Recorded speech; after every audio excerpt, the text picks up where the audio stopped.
Welcome back, guys, to another Zero DTE video, and today Coach Ernie's going to be talking about the hybrid butterfly strategy, so make sure you stay tuned. If you're interested in becoming a pro trader, check out the link in the description to join the world's #1 Zero DTE trade destination. Enjoy, guys. So in our system, when we have lower volatility or higher volatility, we have a big wide butterfly like this. And as we go down the volatility thing, our width of the butterfly gets narrower like this to accommodate for the smaller expected move and the accelerated premium decay, trying to design it so that we're always on a optimal side of the profit curve. That's why we do it, to try to keep us as close to that profit curve as possible to optimize it. Problem is that the total potential profit changes. Turns out that if you keep the spreads the same size, always big, you can achieve the same thing simply by changing the spread between the short strikes. But interestingly, it works better if they're wider in low volatility and narrower in high volatility. So it's almost the opposite. And you can put them on much cheaper than you can with the butterfly by doing it this way. To give you an example, I'll show you one that I put on this morning. So here's a put hybrid butterfly. Each spread is 50 wide. When I put it on, what did I have in there? Was it 40 cents? I think that's what I paid for it. It's in a runaway condition now.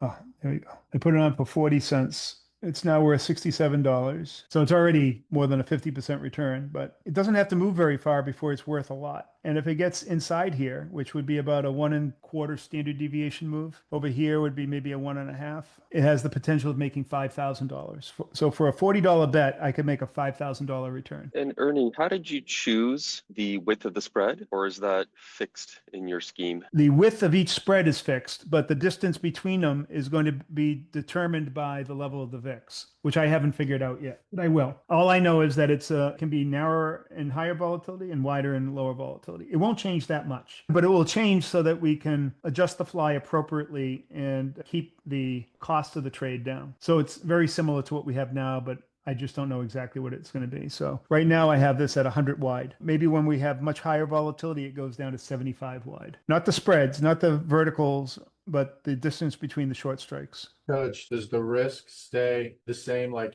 yeah, the risk is always between the same. Yeah, the risk is always $25 to $50. So now it's a true fractal. See what I'm saying? So now it doesn't matter where the VIX is. It's always the same size trade and the same profit potential. Just one small factor has changed according to where the VIX is. And that might not even change that much. It might change a little bit in terms of days out, a little wider for days out. And at some point you won't need the outer spread and you won't need a short strike. You just need a long call or a long put. So I got to figure out how that changes across DTEs and across volatility. Yeah, that was the epiphany. And the reason why I did it, because the system recognized that was a more fractal, anti-fragile way of presenting the strategy to the user. And that's when I realized that the system actually made a conscious choice, a calculated, or it gravitated towards a choice that was fractal and anti-fragile. So does this particular strategy here, this Condor, is this under the Zero DTE, the convexity stack, or the Sigma drift? Which one does this one fall under? All of them. Oh, wow. That's what I'm saying. It's the same strategy all the way through. That's why it's fractal. The only way it changes is how many days out you go. And if volatility changes a bit, there's some slight adjustments for volatility. That's it. Okay. So and the same price that you pay for them all the way through. Same price, same profit potential. Interesting. Okay. The volatility, you said you haven't figured out yet, but you will for the VIX? Yeah, okay. I got to do like a Monte Carlo simulation or something. So since it applies for everything, I noticed that each strategy here for the Zero DTE, convexity stack, Sigma drift, and the macro, for the convexity stack, like it doesn't really depend on the directional bias as much as like the Zero DTE does. It does still, but it doesn't as much. Okay. Now I don't think any of it really has. You can have a directional bias, or you can just put two on. Two of these condors on? Yeah. What would that won't be a Batman. What would that be called? Yeah, a condor? Yeah, condor man. Yeah, it'll be the fat man. Okay, interesting. Okay. And they're so cheap, you don't really care. So instead of doing the butterfly, could be doing these instead and replace it is a butterfly. It's the hybrid butterfly. It's the hybrid butterfly. But in the system in TOS. So let me be very clear. The original system is going to hang around. Right. New system is emerging. They'll both be living in parallel. The new system will likely overtake the old system. That's my guess. Because I am seeing, I'm not saying it's obsolete yet, but I can see it like with this new things coming out, it's almost superseding the old system, it seems.